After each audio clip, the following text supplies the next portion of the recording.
श्रीगणेशाय नमः। गणराजं गुरुं नत्वा शारदां कुलदेवतां बालानां सुप्रबोधाय व्याख्यातां करोम्यहम्। सभी को नमस्कार।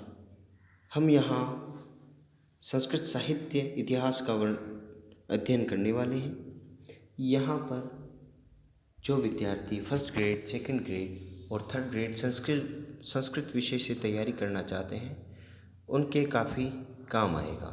और जैसा कि आपको पता ही है, फर्स्ट ग्रेड और सेकंड ग्रेड का एग्ज़ाम जल्द ही आने वाला है, तो उससे पहले हम इन नोट्स के माध्यम से संस्कृत साहित्य के इतिहास का अध्ययन करने वाले हैं। और यह जानकर आपको खुशी होगी कि ये जो नोट्स हैं, ये नोट्स संस्कृत माध्यम में ही आपको प्राप्त होंगे, ताकि उस प्रकार की मनोवृत्ति आपकी बन सके। इस प्रकार का आप अधिगम करो, यानी भाषा से भाषा में अधिगम करो, तो वहाँ पर प्रश्नों, वहाँ से तात्पर्य है परीक्षा केंद्र के अंदर, परीक्षा हॉल के अंदर आप ज़्यादा से ज़्यादा क्वेश्चन कर पाएँ। तो संस्कृत साहित्य के इतिहास में अपन बात करें तो संस्कृत साहित्य के इतिहास को दो भागों में बांटा गया है। साहित्यम द्विधा। क्या अर्थ है? अर्थ है कि साहित्य के दो भाग हैं। कौन कौन से? एक वैदिक साहित्यम, दूसरा लौकिक साहित्यश्च, यानी दूसरा लौकिक साहित्य। जैसा कि आप देख पा रहे हैं, अगर हम यहाँ पर बात करें, वैदिक साहित्य की बात करें, तो वैदिक साहित्य में संहिता, ब्राह्मण, आरण्यक, उपनिषद इत्यादि साहित्यानि सन्ति।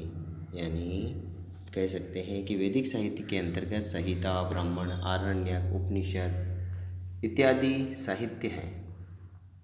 वेदांगानि अपि, यानी वेदांगानि अपि वैदिक साहित्ये एव परिगणितानि, यानी वेदांगानि जो वेद के अंग हैं उनको भी वैदिक साहित्य में ही गिना जाता है, परिगणित किया जाता है।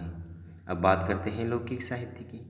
लौकिक साहित्य भी द्विधा। देखो, पहले अपन ने बात की साहित्य द्विधा, यानी वैदिक साहित्य और लौकिक साहित्य। वैदिक को अपन ने पढ़ा, अब अपन पढ़ रहे हैं लौकिक साहित्य, है ना। तो लौकिक साहित्य की हम बात करें तो लौकिक साहित्य के अंदर लौकिक साहित्य को भी दो भागों में बांटा गया है। एक तो दृश्य लौकिक साहित्य और एक श्रव्य लौकिक साहित्य। दृश्य में अगर हम बात करें तो दृश्य के अंदर, दृश्य साहित्य के अंदर नाट्य साहित्य हमारे को यहाँ देखने को मिलेगा।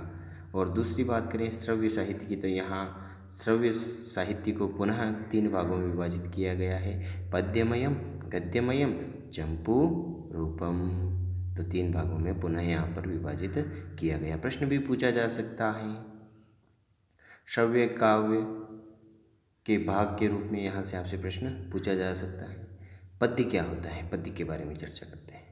छंदोबद्ध रचना पद्यम भवति, यानी जो रचना छंदोबद्ध हैं वह रचना क्या कहलाएगी? पद्य कहलाएगी। सामान्य रूप से अपन जहाँ श्लोक की बात करते हैं वही हमारा पद्य भाग होता है। गद्य यस्मिन् काव्ये छंदांसि न भवन्ति तत् काव्यम गद्य काव्यम भवति, यानी जिस काव्य के अंदर छंद नहीं होते हैं उस काव्य को या वह काव्य गद्य काव्य कहलाता है या होता है। चंपूः, चंपूः का, तो चंपू के लिए कहा गया है यत्र गद्य पद्यम च मिश्रितम भवति, यानी जहाँ पर गद्य और पद्य का मिश्रण होगा तत्काव्यम चंपू भवति, यानी उस काव्य को या वह काव्य चंपू होता है। यही आशय है, ठीक है। इसी के बाद आगे अपन बात करें चंपू काव्य के लिए साहित्य दर्पण। आपसे पूछा जा सकता है साहित्य दर्पण के लेखक कौन है? तो पंडित विश्वनाथ या कविराज भी कभी उपाधि इनकी देखने को मिलती हैं। तो साहित्य दर्पण के लेखक पंडित विश्वनाथ, यानी कि साहित्य दर्पण के अंदर कहा गया है गद्यमयम पद्यमयम, गद्यमयम पद्यमयम काव्य चंपूरित्यभिधीयते।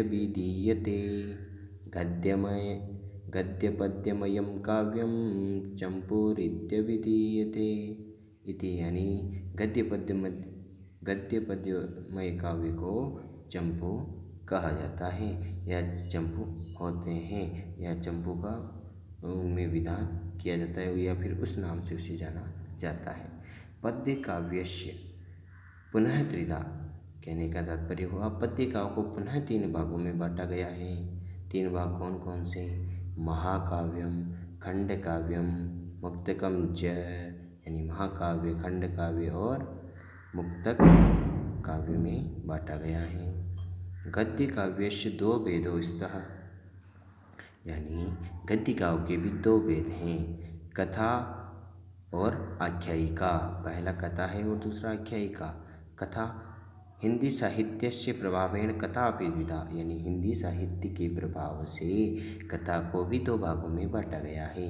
क्योंकि जिस प्रकार हिंदी में उपन्यास और कहानी रूप दोनों अलग अलग होते हैं, उसी प्रकार संस्कृत में भी यहाँ भेद अपन इस हिंदी साहित्य के प्रभाव में आकर माना गया है। उपन्यास रूपेण, कहानी रूपेण, पहला हो गया उपन्यास रूपेण और दूसरा हो गया कहानी रूपेण। ठीक है। परम तो ऐतः सर्वः कथा एव सन्ति, कहने का तात्पर्य है कि ये सभी तो कथा ही हैं, चाहे वह उपन्यास रूप में हो फिर भी कथा है और कहानी रूप में हो फिर भी कथा है। तो आज के लिए ये था साहित्य के इतिहास का वर्गीकरण और उससे संबंधित कुछ महत्वपूर्ण तथ्य। फिर मिलेंगे नेक्स्ट वीडियो में, और अच्छा लगा हो तो कमेंट में बताएं और जहाँ पर सुधार की आवश्यकता है वो भी कमेंट में बताएं।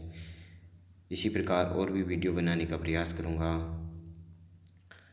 अगर आपका रिस्पांस मिलता है अच्छा तो मुझे भी पुनर्बलन मिलेगा और मैं भी और वीडियो आपके लिए बना पाऊँगा। धन्यवादः। जयतु संस्कृतं, जयतु भारतम्।